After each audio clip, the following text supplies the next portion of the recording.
Warning, I'm on a journey to handicap home runs in Major League Baseball. I'm not claiming to be sharp. I'm not claiming to have an edge. I bet based on the 3 Ps, pitcher, park, and price. We probably won't win long term.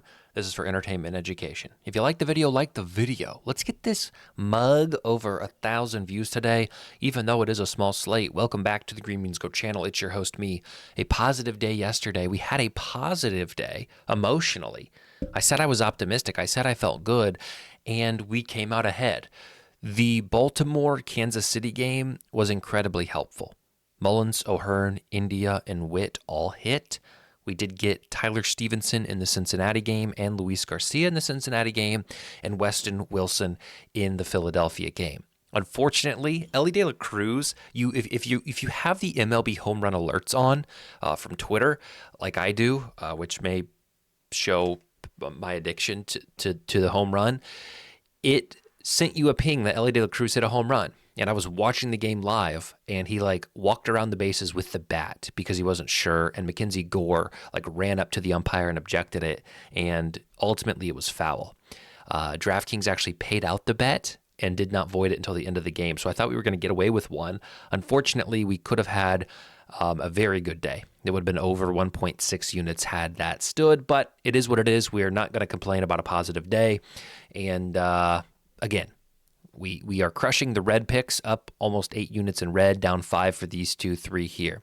So, if we aren't doing any parlays, we would be down a little over a unit. So these parlays are killing us right now. We hit Bobby Witt yesterday as one of our legs of the 5 in the round robin. We just couldn't come up with another. So a little disappointing there, especially when we hit all of these.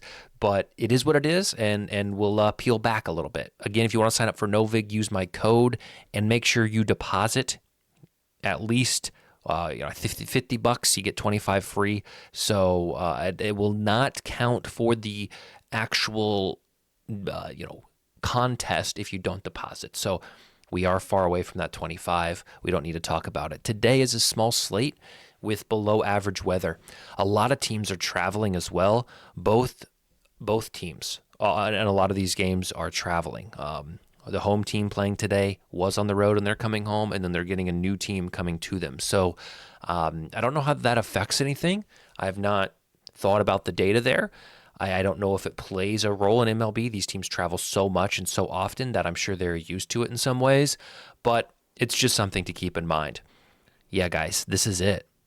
We got 10 games today. Conditions aren't great, and I have slimmed it way down. And I think a lot of you will be pleased at that. So we'll start with the game in Arizona. And this one is interesting because Ryan Nelson is pitching for the Diamondbacks. And if I'm not saying his name correctly, you guys will correct it. Ryne. What else would it be except a Ryan? Ryan Nelson. If you go look at the historics between the New York Mets and Ryan Nelson, you're going to see that they have insane stats against him. The last time that the Mets came to Arizona, they faced him, and I want to say 4 guys hit home runs, multiple home runs off of him. Now, he did face this team a few weeks ago, and he was the closer reliever in that game. He pitched the last 4 innings and didn't even allow a hit. So you kind of have the tale of 2 situations. Historically, the Mets have hit this guy well, but last time out, he shut him out. Now, they were already up 8-0, so how much did it matter? All of these things I took into account, and I came out with 2 plays I was comfortable with, Lindor and Nimmo. Both of their prices are good. Juan Soto's fine. Pete Alonso is maybe fine. I looked at Jeff McNeil. His price wasn't quite where I wanted it, but officially Lindor and Nimmo. For Arizona, Griffin Canning is pitching for the Mets, and I could not find a single spot of value in this Arizona lineup. That's not to say they won't hit home runs, and they may very well hit home runs, and it may very well be Perdomo, who I have been playing at a high number. But again, just with what I have seen from Griffin Canning this year and the prices on these Arizona guys, ultimately, I just decided to pass on all of them. Cleveland and Washington is an okay spot. There is a rainout risk. For Washington, Dylan Cruz at 800 is the only place that I see value. And then for Cleveland, Stephen Kwan at almost 14-1 on Novig, and Carlos Santana at 545 on Novig would be my official plays, but I'm not super optimistic about either of those. Game in Kansas City, I am skipping entirely. I don't typically like to play the Kansas City game, stadium, and I just think I'm better off saying no than trying to pick and choose a few guys. They are seeing the ball well. Yesterday, I think they had like 6 home runs as a team. So maybe they carry it into today. I don't know. If they hit a few, they hit a few, and we move on. Game in New York, big bats on both sides, but I don't like any of the opportunities here. Pitching is fine in this one. Nick Pivetta has looked very, very good for New York. I believe Will Warren is up. He's looked okay at times, but I don't trust too many of the. I looked at Manny Machado, didn't like the price. Wind is blowing in. It's going to be chilly. There's a rain risk. I'm just staying away. I'm just being smart. Nothing. Don't force. I didn't want to force anything. Excuse me. Miami and LA. I am going to play a few, but I'm not going to play traditionally what I'm used to playing for this Dodgers team. I think I've overextended on the Dodgers as of late. I think I've just played too many Dodgers, and away from LA, they just don't hit as many home runs. So Teoscar Hernandez is a green play. 650 is a really, really fine price against Sandy Alcantara. Now, Alcantara just pitched against the Dodgers in LA a week ago. He gave up 7 earned runs on 7 hits. Only 1 homer, though. Regardless, I think Hernandez fits well into the system and into what Alcantara can do. And I think that price, I was going to play him anything over 450. So at 650, I was happy to get that number. And then Max Muncy, only 1 home run on the year. And I'm optimistic in this spot. I think he has historically been solid against Alcantara. He sees his stuff well, so we'll play him there. Of course, I looked at 5 other guys, but nothing really fit into the metrics that I liked. For Miami, not going to take anybody for this Marlins team. I did yesterday. They let me down. We're going to go back to our roots and just avoid any of the Miami Marlins when we don't have a serious edge. Houston and Milwaukee. This is my most played game on the slate tonight. Jeremy Pena for the Houston Astros is the only play I have for them. And Tobias Myers is pitching. I believe this might be his first start of the year. He's pitched a lot of middle, bullpen type games. I don't think he's a starting pitcher, and I think Houston could have some success against him, but I don't know who it's going to be, and the spot with the most value was Pena, so that's what I took. For Milwaukee against Blanco tonight, he's been okay, but I think the advantage here is with Milwaukee. I don't want to give out a play of Milwaukee money line, Milwaukee first 5, but that's where I would lean. My 2 leans lost yesterday, barely. Boston had the lead 3-1 going into the final 2 or 3 innings, and they ended up losing. Probably should have had first 5 if I liked the Garrett Crochet matchup.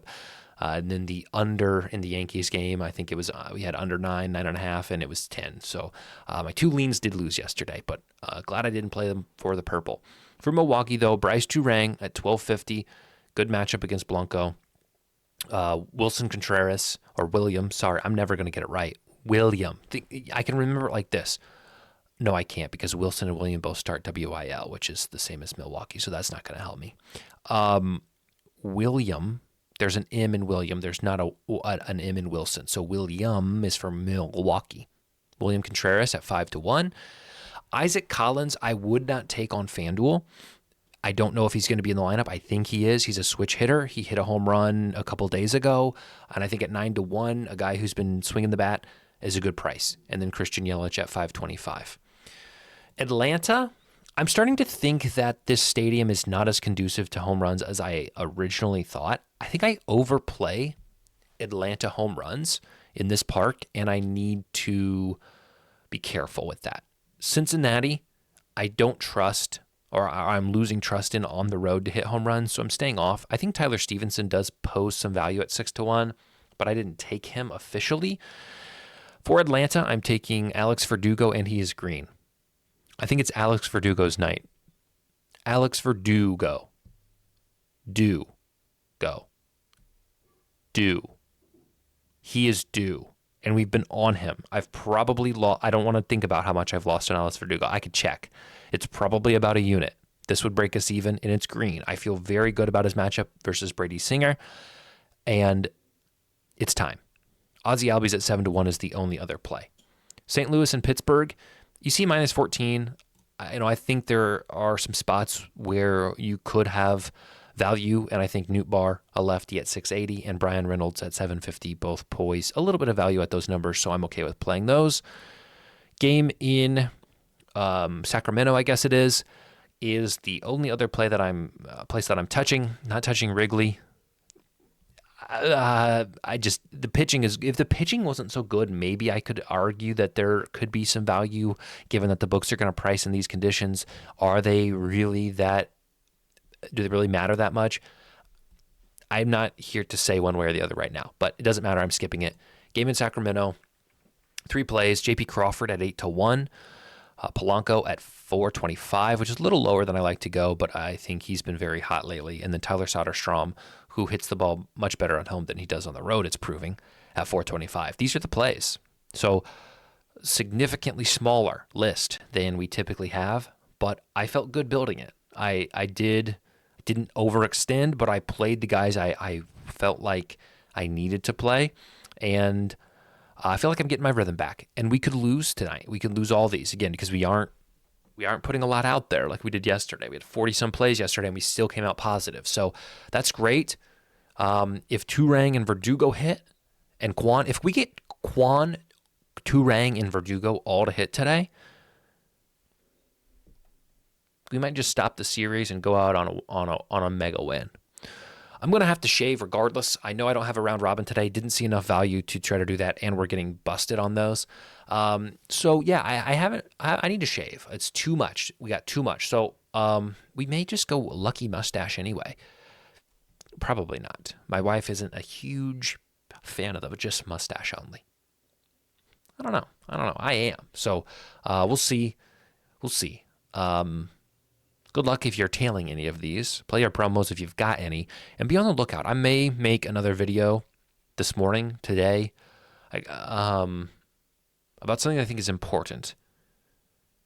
So stay tuned for that. Thank you guys. Love you. And we will see you tomorrow.